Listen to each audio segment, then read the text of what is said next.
কিয়ামতের কঠিন ময়দানে কেউ কথা বলার সাহস পাবে না। সমস্ত নবীরা পর্যন্ত নাফসি নাফসি বলতে থাকবে, সমস্ত মানুষ নাফসি নাফসি বলতে থাকবে। একমাত্র সুপার পাওয়ার থাকবে আমার নবীর। ওই নবী যখন কান্না করবে, জাহান্নাম গুনাহগারকে যখন ধরার জন্য হাওমা করে ক্ষুধার্তর মতো ছুটে আসবে, আমার আল্লাহ ডাক দিয়া বলবেন, এই ফেরেশতারা, আমার পয়গম্বর কান্না করে, আমার পয়গম্বর কি চায়, আমার পয়গম্বর কি চায়। আমার পয়গম্বর ডাক দিয়া বলবে, আল্লাহ আমার গুনাহগার উম্মতদের কি ফিরান, আমার গুনাহগার উম্মতদেরকে তো জাহান্নাম খেয়ে ফেলবে। এমন করে যখন আল্লাহর কাছে ডাক দিয়া বলবে, আল্লাহ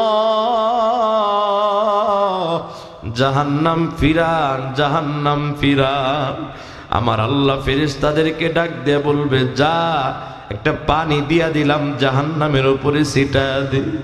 জাহান্নামের উপরে যখন ছিটা দেওয়া হবে, জাহান্নাম দৌড়ায়া দৌড়ায়া দৌড়ায়া পিছনের দিকে ভাগতে থাকবে, জাহান্নাম আর সামনের দিকে আসবে না। এমন সময় ফেরেশতারা ডাক দিয়ে বলবে, আল্লাহ জাহান্নামকে 70,000 শিকল দিয়া বেঁধে রাখলাম, বেঁধে রাখলাম, তারপরেও জাহান্নাম বন্ধ হয় না। জাহান্নাম দেখি সামনের দিকে আগায় যায়। আপনি এটা কি পানি দিলেন, যেই পানির বিনিময়ে জাহান্নাম ভেগে চলে যায়? এমন কথা বলার পর আমার ফেরেশতারা যখন এই কথা বললেন, আল্লাহ জবাব দেয়, এটা হাউজে কাউসারের পানি না, এটা অন্য কোনো পানি না, এটা জমজমের পানিও না। এই পানিটা কিসের জানো? জানো, এই পানিটা হলো আমার গুনাহগার উম্মতের পানি, যারা গুনাহ মাফের জন্য কান্না করেছে, যারা জাহান্নামের ভয়ে কান্না করেছে, যারা কান্না করেছে, এদের চোখের পানি আমি আল্লাহ কুদরতি ভাবে রেখে দিয়েছিলাম। এটা যখন জাহান্নামের মধ্যে ছিটা দিলাম, সাথে সাথে জাহান্নাম পিছনের দিকে দৌড়ায় চলে যায়। এজন্য চোখের পানির বড় দাম, চোখের পানির বড় মূল্য,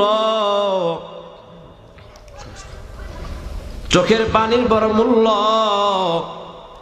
এজন্য বলতেছিলাম, আমার পয়গম্বর বাবা হারানোর ব্যথা বুঝতেন, আমার পয়গম্বর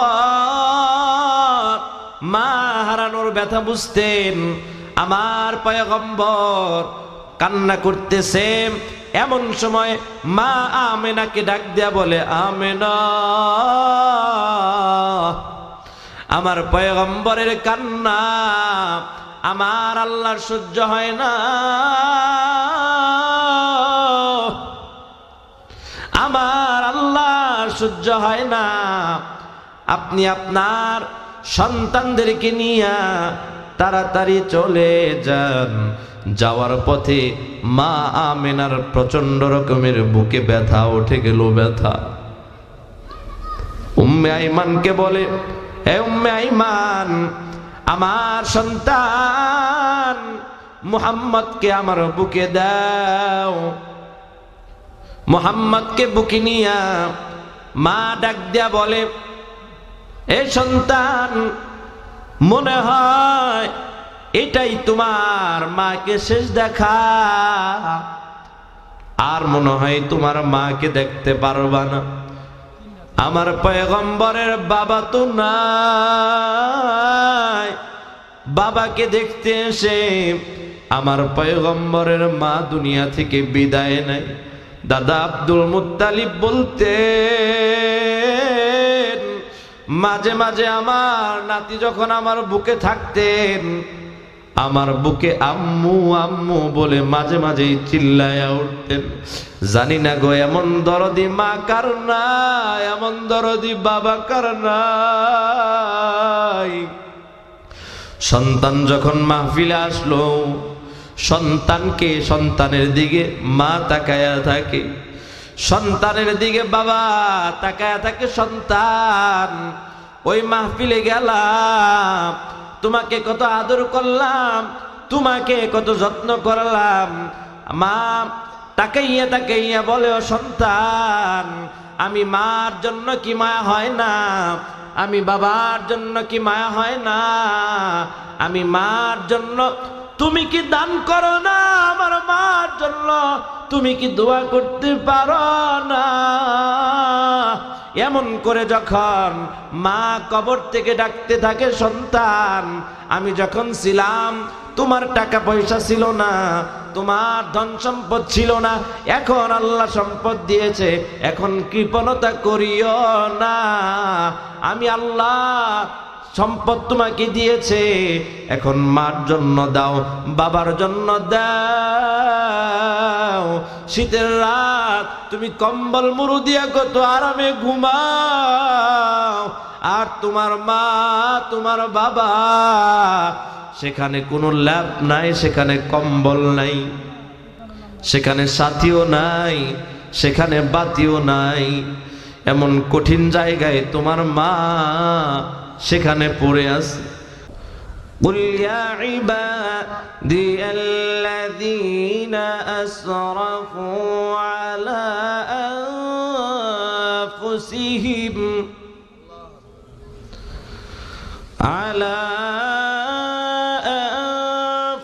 أنفسهم لا تقنطوا من رحمة الله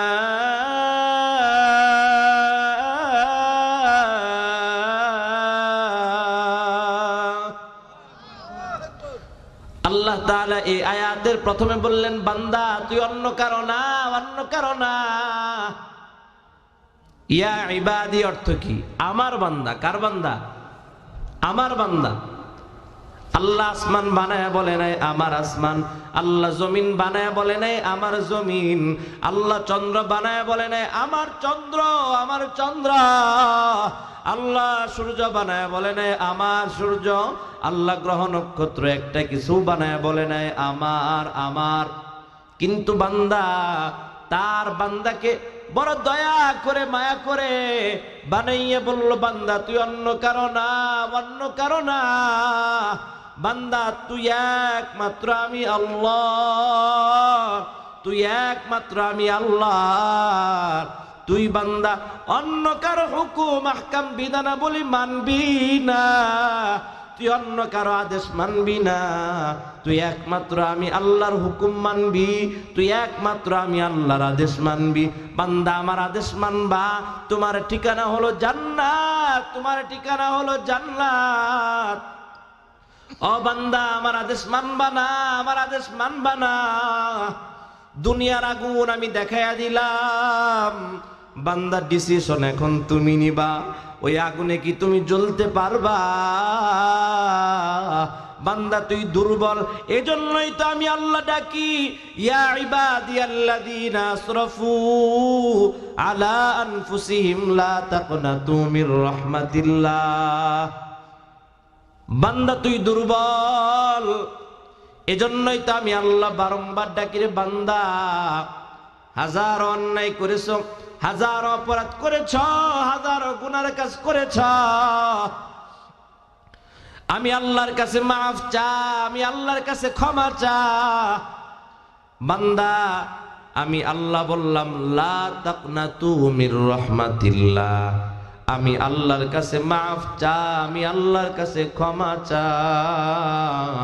তোর মার সামনে হাজার অন্যায় করো, হাজার অপরাধ করো, মাফ চাইলে মা মাফ করে কি করে না? জোরে কর। মার কাছে মাফ চাইলে মা মাফ করে দেয়। ও বান্দা, আল্লাহ তাআলার ওই ভালোবাসা থেকে এক ভাগ ভালোবাসা সমস্ত মানুষকে দিয়েছেন, সমস্ত প্রাণীকুলকে দিয়েছেন। ওই ভালোবাসা দিয়া মানুষ মানুষের জন্য বড় পাগল হয়। একটু জবাব দেন, একটু জবাব দেন, জবাব দেন। আল্লাহ যদি 1 ভাগ 100 ভাগ থেকে 1 ভাগ ভালোবাসা দেয়, আল্লাহর কাছে থাকে কত ভাগ? সুরে কোন? আপনারা ঘুমাইতেছেন? এই বোমা ফোটাও কারা? আশেপাশে কিছু ফোটায়ও না। আপনারা ঘুমাচ্ছেন? কষ্ট হচ্ছে? আওয়াজ টাওয়াজ দিয়েন নাকি? তো বলেন তো, আল্লাহ তাআলার 100 ভাগ ভালোবাসা থেকে কত ভাগ ভালোবাসা দিলেন? 1000 অন্যায় যদি মা বাবার সামনে করেন, মা বাবার সাথে যদি আপনি করেন, মাকে যখন ডাক দিবেন, মা অন্যায় করেছি, অপরাধ করেছি, মাফ চাই, আমাকে মাফ করে দাও। বান্দা 1000 অন্যায় করতে পারো, বান্দা 1000 অপরাধ করতে পারো, আল্লাহর কাছে মাফ যেমন চাও, মা বাবার কাছেও তেমন মাফ চাও। মা বাবার কাছে মাফ চাওয়ার সাথে সাথে মা বলে, সন্তান আয়, বুকে আয়, বুকে আয়, বুকে আয়, তোর প্রতি আমার কোনো অভিযোগ নাই, অভিযোগ নাই। ঠিক তদ্রূপ বান্দা একটু চিন্তা করে দেখেন, আল্লাহ তাআলার কাছে আরো 99 ভাগ ভালোবাসা আছে, ঠিক কিনা? এজন্যই তো আল্লাহ তাআলা বলেন, লা তাকনাতু মির রাহমাতিল্লাহ।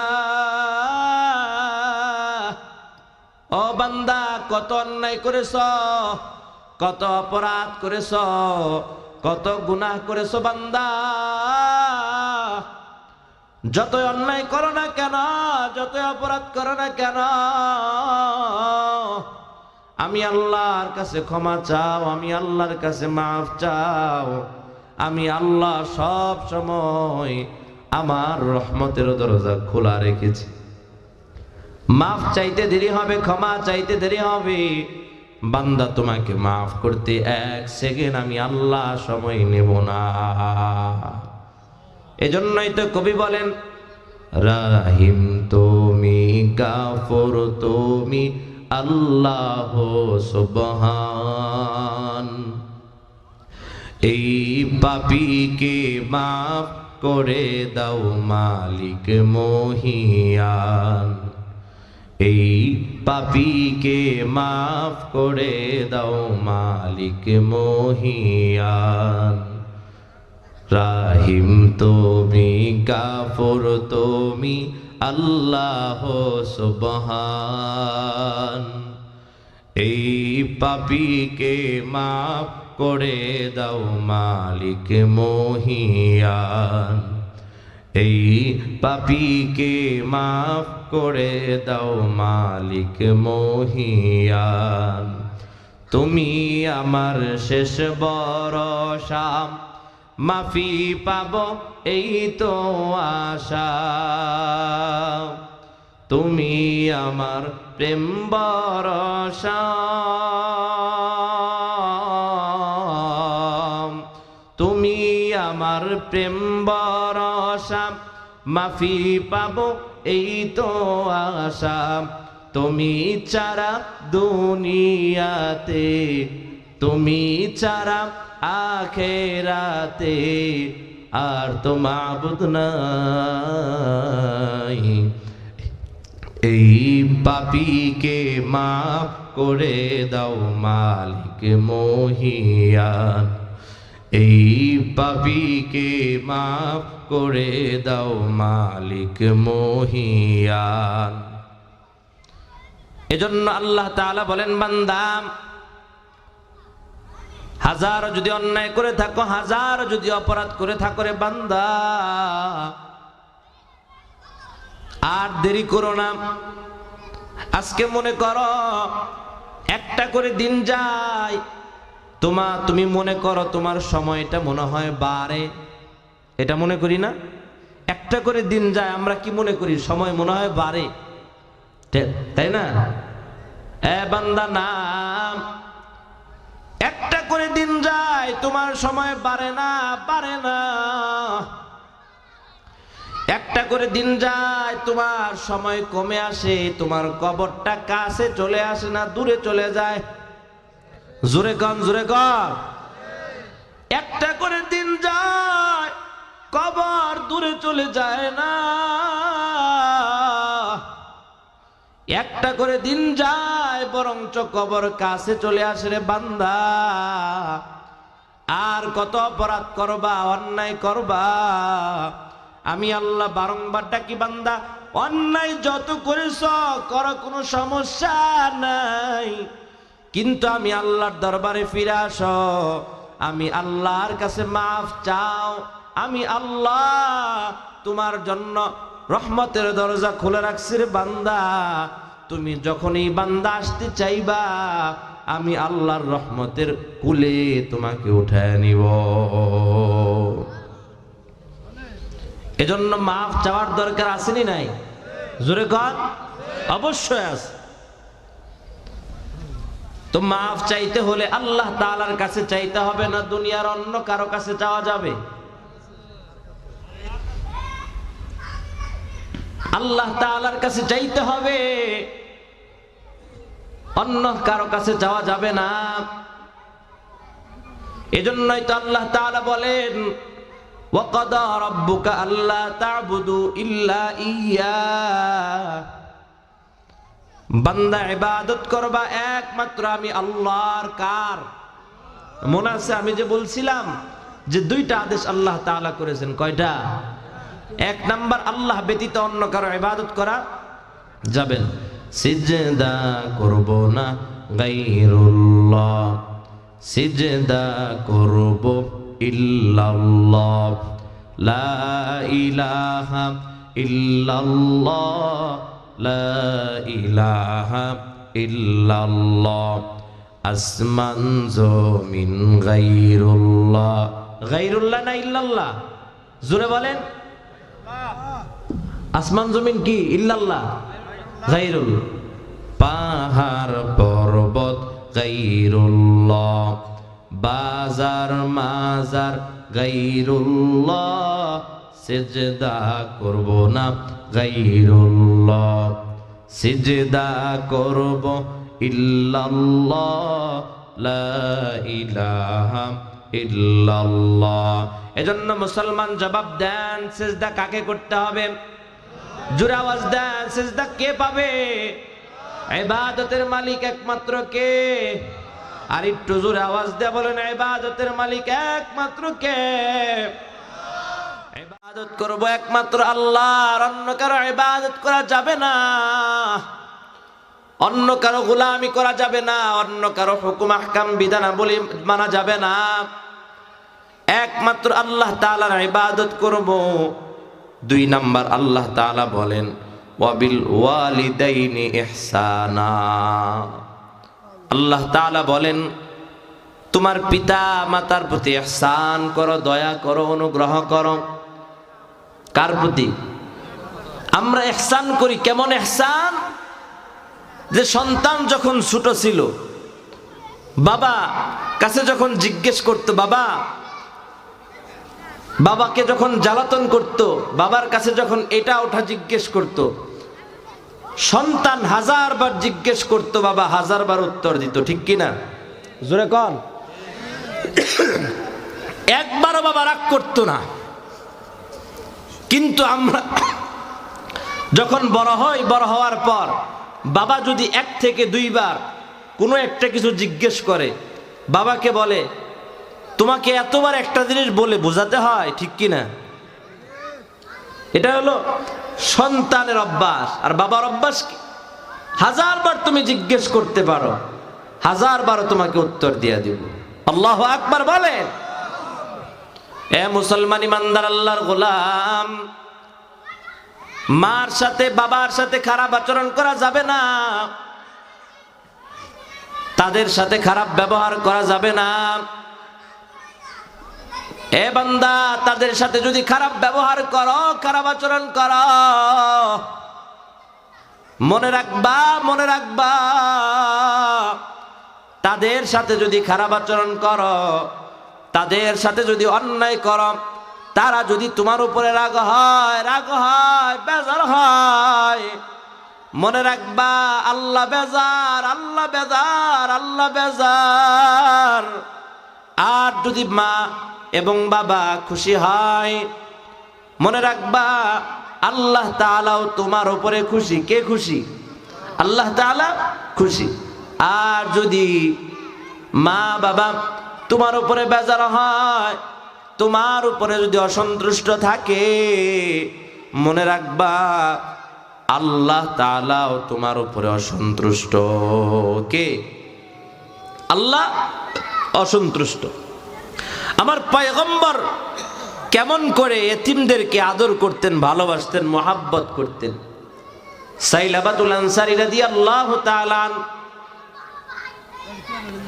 একটা অন্যায়, একটা অপরাধ করেছিলেন। সাইলাবা যখন অনুতপ্ত হইয়া পাহাড়ের দিকে যায়, তার মেয়ে বলেছিল, ও বাবা, ও বাবা, যতক্ষণ পর্যন্ত আমার নবী সাহাবায়ে কেরাম তোমাকে মাফ না করবে, ততক্ষণ পর্যন্ত তোমাকে বাবা বলে ডাক দিব না। আল্লাহ, এরা ইমানদার না এরা বেঈমান? জোরে বলেন। ইমানদারের কাজ হলো আল্লাহ যে আদেশ করেন ওই আদেশটা বান্দার মাথা পেতে মেনে নেওয়া। আল্লাহ তাআলা যখন যে আদেশ করেন ওই আদেশটা কার জন্য মেনে নেওয়া? জোরে বলেন। ইমানদারের জন্য মেনে নেওয়া।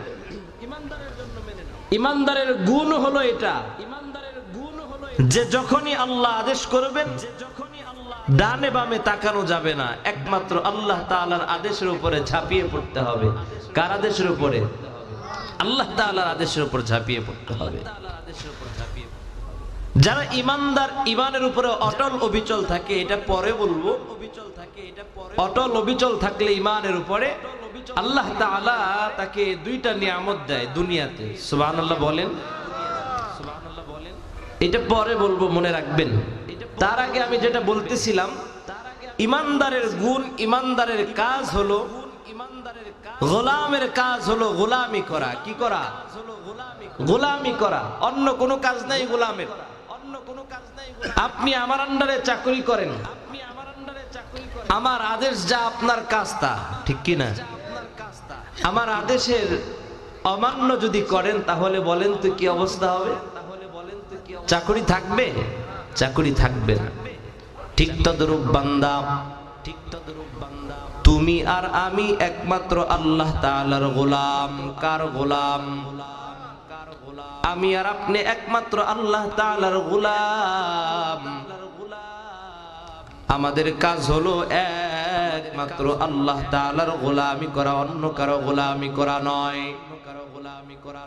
আমাদের কাজ হলো একমাত্র আল্লাহ তাআলার আদেশ মান্য করা।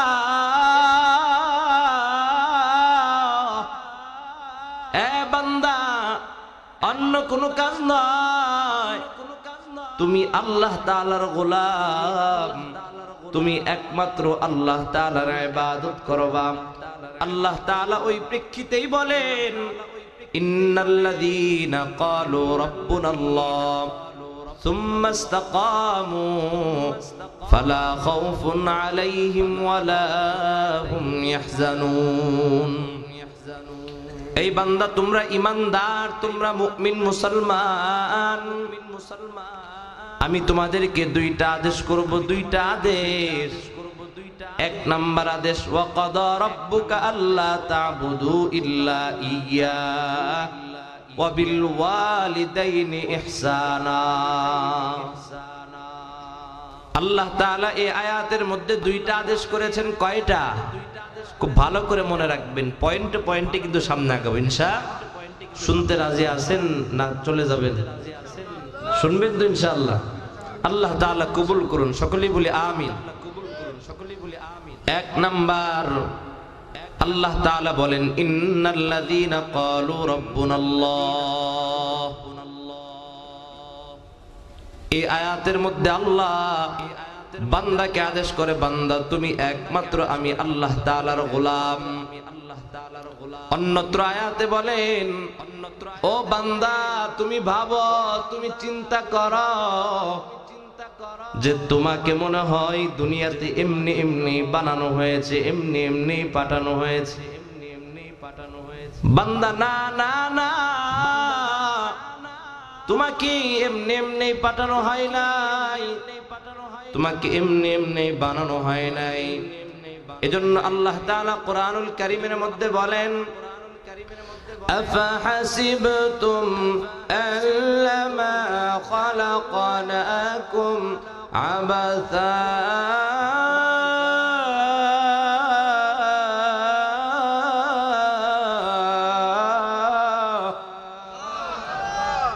আল্লাহ তাআলা বলেন, এ বান্দা তুমি ভাবো তোমাকে এমনি এমনি পাঠানো হয়েছে। না রে বান্দা, না না না।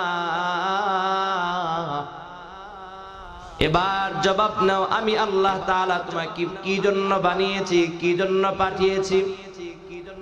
প্রশ্ন আছে না নাই? জোরে কোন আছে। এবার আল্লাহ তাআলা বলেন, ওয়ামা খালাকাতুল জিন্না ওয়াল ইনসা ইল্লা লিয়াবুদুন।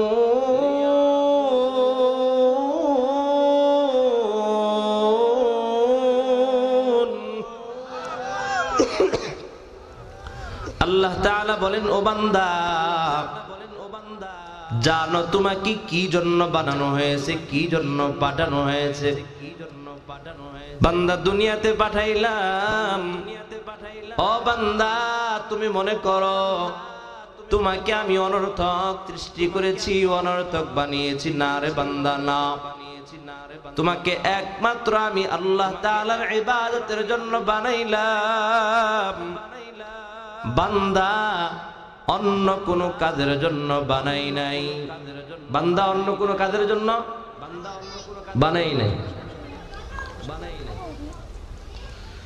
আল্লাহ তাআলা বান্দাকে অন্য কোন কাজের জন্যই বানাই নাই। কার ইবাদতের জন্য বানিয়েছে? জোরে বলেন। আল্লাহ তাআলার ইবাদতের জন্য বানিয়েছেন। বান্দার কাজ হলো আল্লাহ তাআলার ইবাদত করা। এবার শুনেন আল্লাহ তাআলার দুইটা আদেশ। আল্লাহ তাআলা বলেন, ওয়াকাদা রাব্বুকা আল্লা তা'বুদু ইল্লা ইয়্যাহ। ও বান্দা, এক নাম্বার আমি আল্লাহ তাআলা ব্যতীত অন্য কারো ইবাদত করবা না। আমি আল্লাহ তাআলা ব্যতীত অন্য কারো গোলামি করবা না। আমি আল্লাহ তাআলা ব্যতীত অন্য কারো যদি গোলামি করো, আমি আল্লাহ তাআলা ব্যতীত অন্য কারো হুকুম আহকাম যদি মানো, আমি আল্লাহ তাআলা ব্যতীত অন্য কারো আদেশ যদি বান্দা মেনে নাও, ভালো করে মনে রাখবা, ওই যে অবাধ্য চাকরিজীবী যেই মালিকের কথা শুনে না, তার ঠিকানা কিন্তু মালিকের কাছে থাকে না। আর যদি বান্দা মালিকের কথা শুনে, মালিকের কথা শুনে শুনে সামনের দিকে আগায়া যায়, তাহলে আল্লাহ তাআলা বান্দাকে যেমন সম্মান করে, দুনিয়ার মালিক যেমন বাধ্য গোলামের সম্মান করে, বাধ্য চাকরিজীবীর সম্মান করে, ইজ্জত দেয়, মূল্য দেয়, তার চেয়েও বেশি আমার আল্লাহ বান্দাকে আরো বেশি মোহাব্বত করে, আরো বেশি সম্মান দেয়। বান্দা যদি আল্লাহর আহকাম মেনে, বান্দা যদি আল্লাহর হুকুম মেনে সামনের দিকে আগায় যায়, আমার আল্লাহ বলে, বান্দা তোর ঠিকানা জাহান্নাম নয়, জাহান্নাম নয়, বান্দা তোর ঠিকানা হলো জান্নাত। মুসলমান ইমানদার আল্লাহর গোলাম ওই যে আমেরিকার দিকে তাকাইয়া দেখে 150 কিলোমিটার পুলে সারখার হয়ে গেছে। বাংলাদেশের মতো এত অনুন্নত রাষ্ট্র না। প্রত্যেকটা মানুষের স্বপ্ন থাকে আমেরিকা যাওয়ার, ঠিক কিনা? প্রতিটা মানুষের স্বপ্ন। যদি একটা আমেরিকান পাসপোর্ট আর ভিসা লেগে যায়, দুনিয়াতে আর কোনো চাওয়া পাওয়া প্রযুক্তির অভাব নাই। আল্লাহ বলে বাড়াবাড়ি করিও না। ও আমেরিকার সন্ত্রাস বাহিনী, আকসার মুসলমানদের বাড়ি ঘর নাই, জ্বালিয়ে পুড়িয়ে সরকার। শীতের মধ্যে, প্রচন্ড বৃষ্টির মধ্যে ওই গাজার ভিডিও গুলো যখন সামনে আসে, চোখের পানি ধরে রাখা যায় না, ঠিক কিনা? শীতের মধ্যে এখানে আমরা বসে থাকি এই ল্যাপ কম্বল মুড়ু দিয়া, তারপরেও থাকা কষ্ট হয়। কষ্ট হয় না? কষ্ট হয়। গাজার মুসলমানদের এমন অবস্থা আমেরিকাবাসী করেছে। আমেরিকায় জানোয়ার এই বদমাশ গুলো এমন অবস্থা করেছে যে আমার মুসলমান ভাইগুলো এই বৃষ্টির মধ্যে, শীতের মধ্যে একটা ভালো কাপড়ের নিচেও তারা থাকার সুযোগ পায় নাই। আল্লাহ তাআলা ধরে না, ছাড় দিছে। এবার হালকা একটু উঠায় দিছে, আগুন একটু দেখায় দিছে। আগুনের এমন একটা অবস্থা, দুনিয়াতেই কি একটা অবস্থা। এই হলিউড পাড়া যেটাকে বলে, ওখানে সব দামি দামি হলিউড তারকারা থাকতো, নায়ক গায়করা থাকতো। আল্লাহ মুহূর্তে সব ধ্বংস করে দিয়েছে। আগুনের এমন একটা অবস্থা যে মনে হয় যে এতদিন পরে আল্লাহ তাআলার হুকুম পেয়েছি, এবার তোমাদেরকে ছাড়বো না। আল্লাহু আকবার বলে। এ বান্দা, আপনি খবরের দিকে তাকাইয়া দেখেন কি রকম দাও দাও করে আগুন জ্বলে। দুনিয়ার আগুন যদি এত ভয়ঙ্কর হয়, তাহলে আপনি একটু চিন্তা করেন। আপনাকে যখন জাহান্নামের আগুনের মধ্যে ফেলে দেওয়া হবে, তখন আর বাঁচার উপায় থাকবে না।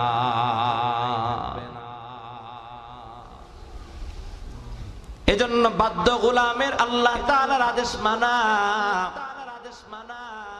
বাধ্য গোলামের অন্য কোনো কাজ নাই।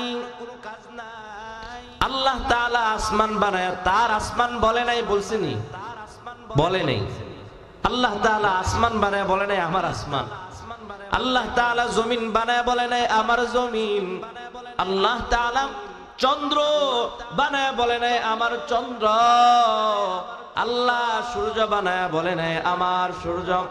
আল্লাহ গ্রহ নক্ষত্র সব কিছু বানায় একটাও আমার আমার আমার বলে নাই।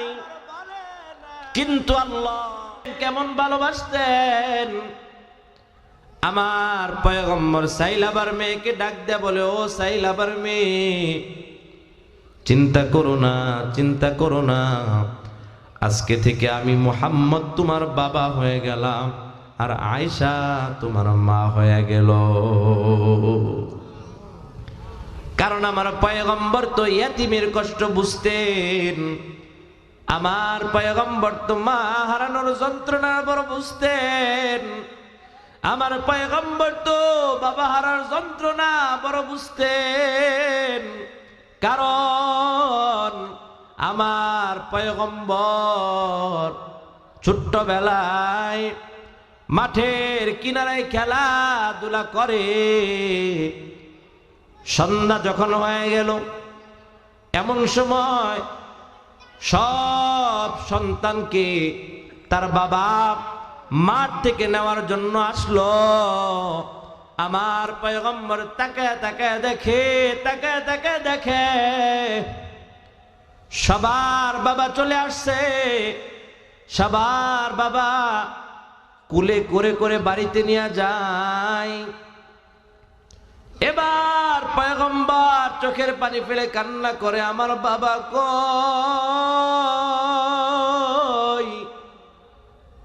আমার বাবার কুলে উঠতে মনে চায়, আমিও আমার বাবার কুলে উঠব। যতক্ষণ পর্যন্ত আমি আমার বাবার কুলে উঠতে পারব না, ততক্ষণ পর্যন্ত আমি ঘরে ফিরে যাব না।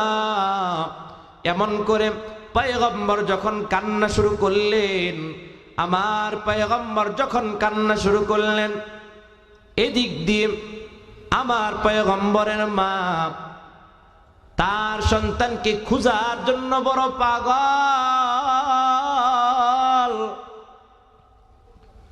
আমার সন্তান মুহাম্মদ কই? আমার সন্তান মুহাম্মদ কই? মুহাম্মদকে খোঁজার জন্য বাড়ি থেকে বের হয়ে গেলেন।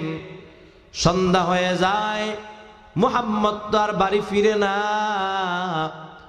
এমন করে খুঁজতে খুঁজতে বিভিন্ন লোককে জিজ্ঞেস করে, আমার সন্তান মুহাম্মদকে দেখছো নাকি? কেউ জবাব দিতে পারে না।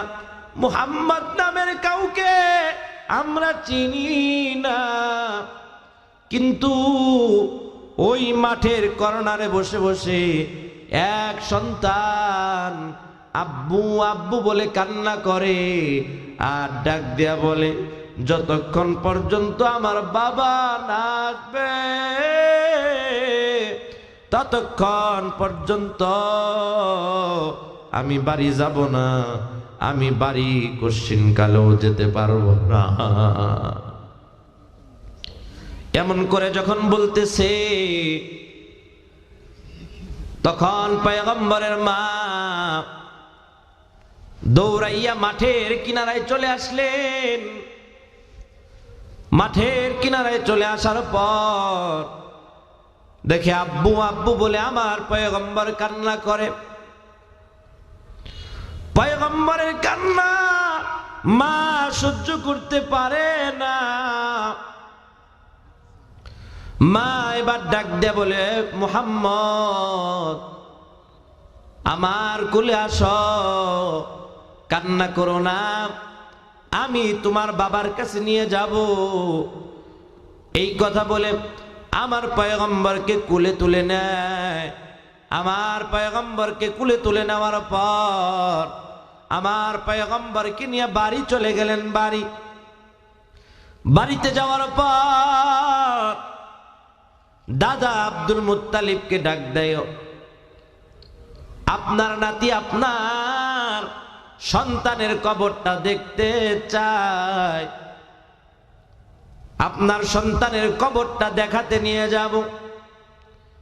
দাদা আব্দুল মুত্তালিব ডাক দেয়া বলে, যাও, কোনো বাধা নাই, কোনো টেনশন করো না। দাসী উম্মে আইমানকে নিয়া, আমার নাতিকে নিয়ে পরের দিন তাড়াতাড়ি চলে যাও। পরদিন চলে গেলেন, দাসী উম্মে আইমানকে নিয়ে আমার পয়গম্বরকে নিয়ে তার কবরের কিনারায় চলে গেলেন। চলে যাওয়ার পর আমার পয়গম্বর কবরের কিনারায় বসে বসে কান্না করে, আর ডাক দে বলে, আব্বু ওই খেলার মাঠে বসে দেখলাম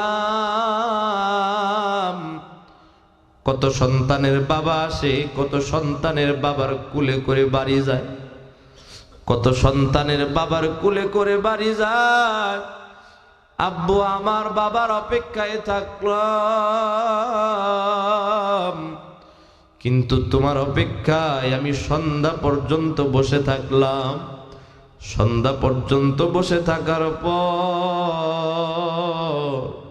আব্বু আমি তোমাকে পেলাম না, তোমাকে পেলাম না। কত তোমাকে ডাকলাম, আব্বু আব্বু বলে ডাকলাম, আমার পয়গম্বর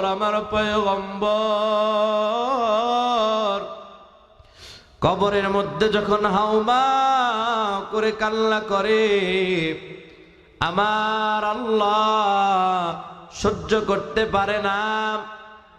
আমার আল্লাহ ডাক দিয়া বলে, ও জিবরাইল যাও, আমার পয়গম্বরের কাছে যাও। আমার পয়গম্বর দেখো কান্না করে, আমার পয়গম্বরের কান্না আমার সহ্য হয় না। এমন করে যখন কান্না করলেন, আমার আল্লাহ সহ্য করতে পারলেন না। একটু চিন্তা করেন, আমার পয়গম্বরের ছোটবেলায় বাবা চলে গেছে। আমার পয়গম্বর যখন বাবার অভাবটা বুঝতে পারলেন, যেই সন্তানের বাবা থাকে না, যেই সন্তানের বাবা বিদেশ থাকে, ওই সন্তান যাকে দেখে তাকে আব্বু আব্বু বলে ডাক দেয়, ঠিক কিনা? যাকে দেখে তাকে আব্বু আব্বু বলে ডাক দেয়। ঠিক তদ্রূপ আমার পয়গম্বর যখন বুঝতে পারলেন আমার বাবা দুনিয়াতে নাই, এমন সময় আমার পয়গম্বর কবরের মধ্যে কান্না করে, মালিক আমার বাবা কই? আমি আমার বাবার কাছে যাব, আমি আমার বাবার কোলে উঠব। এমন করে যখন আমার পয়গম্বর কান্না করলেন, আল্লাহ তাআলা হযরত জিবরাইল আমিন আলাইহিস সালাতু ওয়াস সালামকে পাঠাইয়া দিলেন, এ জিবরাইল যাও, আমার পয়গম্বরের কাছে যাও, কারণ আমার পয়গম্বরের কান্না আমি সহ্য করতে পারি না। আমার পয়গম্বরের কাছে জিবরাইল আমিন আলাইহিস সালাতু ওয়াস সালাম আসলেন। জিবরাইল আসার পর মা আমিনাকে ডাক দেয়া বলেন, আমিনা, আমিনা, এই পয়গম্বরের কান্না আমার আল্লাহর আরশে আজিম পর্যন্ত কেঁপে উঠে, কারণ আমার পয়গম্বরকে আমার আল্লাহ কেমন ভালোবাসতেন জানো? কারণ আমার পয়গম্বরের একমাত্র বন্ধু আমার আল্লাহ, আমার আল্লাহর একমাত্র বন্ধু আমার পয়গম্বর। দুনিয়ার বন্ধুর জন্য বন্ধু যেমন দেওয়ানা হয়, একটু জবাব দেন, দুনিয়ার বন্ধুর যদি আরেক বন্ধুর জন্য এত পাগল হয়, আমার দয়াময় আল্লাহর মায়া কি কম? আমার আল্লাহ ডাক দিয়া বলে, আমার বন্ধু কান্না করবি, আমার বন্ধু কান্না করবি। দুনিয়ার জমিনে এই অবস্থা, আপনি আখিরাতের কথা চিন্তা করেন। আমার পয়গম্বর যখন কাল কিয়ামতের কঠিন ময়দানে মাকামে মাহমুদের মধ্যে সেজদায় পড়ে উম্মতি উম্মতি বলবেন, আর আমার পয়গম্বর কান্না করবেন, আমার আল্লাহ ডাক দিয়ে বলবে, হাবিবুল্লাহ, আপনাকে দুনিয়াতে অনেক কাঁদিয়েছি, আপনারা আর কাঁদতে হবে না, মাথা উঠান। জাহান্নামের আগুন যখন হাউমাউ করে জাহান্নামীদেরকে খাওয়ার জন্য বড় পাগল হয়, এমন সময় আল্লাহর পয়গম্বর ডাক দিয়া বলে, আল্লাহ, আপনার জাহান্নাম আমার গুনাহগার উম্মতদেরকে খাওয়ার জন্য আসে। বিরাট ওই কাল কিয়ামতের কঠিন ময়দানে কেউ কথা বলার সাহস পাবে না। সমস্ত নবীরা পর্যন্ত নাফসি নাফসি বলতে থাকবে, সমস্ত মানুষ নাফসি নাফসি বলতে থাকবে। একমাত্র সুপার পাওয়ার থাকবে আমার নবীর। ওই নবী যখন কান্না করবে, জাহান্নাম গুনাহগারকে যখন ধরার জন্য হাওমা করে ক্ষুধার্তর মতো ছুটে আসবে, আমার আল্লাহ ডাক দিয়া বলবেন, এই ফেরেশতারা, আমার পয়গম্বর কান্না করে, আমার পয়গম্বর কি চায়, আমার পয়গম্বর কি চায়? আমার পয়গম্বর ডাক দিয়ে বলবে, আল্লাহ আমার গুনাহগার উম্মতদের কি ফিরান, আমার গুনাহগার উম্মতদেরকে তো জাহান্নাম খেয়ে ফেলবে। এমন করে যখন আল্লাহর কাছে ডাক দিয়ে বলবে, আল্লাহ জাহান্নাম ফিরান, জাহান্নাম ফিরান, আমার আল্লাহ ফেরেশতাদেরকে ডাক দিয়ে বলবে, যা একটা পানি দিয়া দিলাম জাহান্নামের উপরে ছিটা দে। জাহান্নামের উপরে যখন ছিটা দেওয়া হবে, জাহান্নাম দৌড়ায়া দৌড়ায়া দৌড়ায়া পিছনের দিকে ভাগতে থাকবে, জাহান্নাম আর সামনের দিকে আসবে না। এমন সময় ফেরেশতারা ডাক দিয়ে বলবে, আল্লাহ জাহান্নামকে 70,000 শিকল দিয়া বেঁধে রাখলাম, বেঁধে রাখলাম, তারপরেও জাহান্নাম বন্ধ হয় না, জাহান্নাম দেখি সামনের দিকে আগায় যায়। আপনি এটা কি পানি দিলেন, যেই পানির বিনিময়ে জাহান্নাম ভেগে চলে যায়? এমন কথা বলার পর আমার ফেরেশতারা যখন এই কথা বললেন, আল্লাহ জবাব দেয়, এটা হাউজে কাউসারের পানি না, এটা অন্য কোনো পানি না, এটা জমজমের পানিও না। এই পানিটা কিসের জানো? জানো, এই পানিটা হলো আমার গুনাহগার উম্মতের পানি, যারা গুনাহ মাফের জন্য কান্না করেছে, যারা জাহান্নামের ভয়ে কান্না করেছে, যারা কান্না করেছে, এদের চোখের পানি আমি আল্লাহ কুদরতি ভাবে রেখে দিয়েছিলাম। এটা যখন জাহান্নামের মধ্যে ছিটা দিলাম, সাথে সাথে জাহান্নাম পিছনের দিকে দৌড়ায় চলে যায়। এজন্য চোখের পানির বড় দাম, চোখের পানির বড় মূল্য, চোখের পানির বড় মূল্য। এজন্য বলতেছিলাম, আমার পয়গম্বর বাবা হারানোর ব্যথা বুঝতেন, আমার পয়গম্বর মা হারানোর ব্যথা বুঝতেন, আমার পয়গম্বর কান্না করতেছে। এমন সময় মা আমেনাকে ডাক দিয়া বলে, আমেনা, আমার পয়গম্বরের কান্না আমার আল্লাহর সহ্য হয় না, আমার আল্লাহর সহ্য হয় না, আপনি আপনার সন্তানদেরকে নিয়ে তাড়াতাড়ি চলে যান। যাওয়ার পথে মা আমেনার প্রচন্ড রকমের বুকে ব্যথা উঠে গেল, ব্যথা। উম্মে আইমানকে বলে, হে উম্মে আইমান, আমার সন্তান মুহাম্মদকে আমার বুকে দাও। মুহাম্মদকে বুকে নিয়া মা ডাক দিয়া বলে, এ সন্তান, মনে হয় এটাই তোমার মাকে শেষ দেখা, আর মনে হয় তোমার মাকে দেখতে পারবা না। আমার পয়গম্বরের বাবা তো নাই, বাবাকে দেখতে এসে আমার পয়গম্বরের মা দুনিয়া থেকে বিদায় নেয়। দাদা আব্দুল মুত্তালিব বলতেন,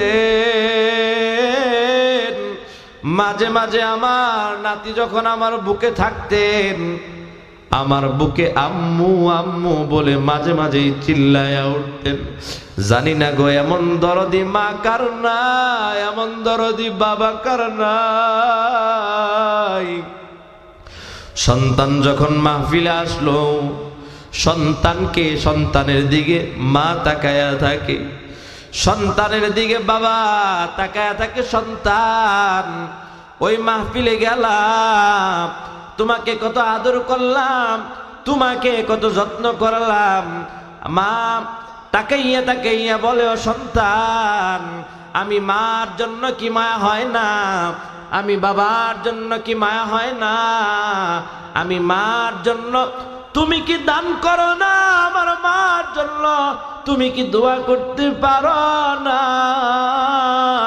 এমন করে যখন মা কবর থেকে ডাকতে থাকে, সন্তান আমি যখন ছিলাম তোমার টাকা পয়সা ছিল না, তোমার ধন সম্পদ ছিল না, এখন আল্লাহ সম্পদ দিয়েছে, এখন কৃপণতা করিও না।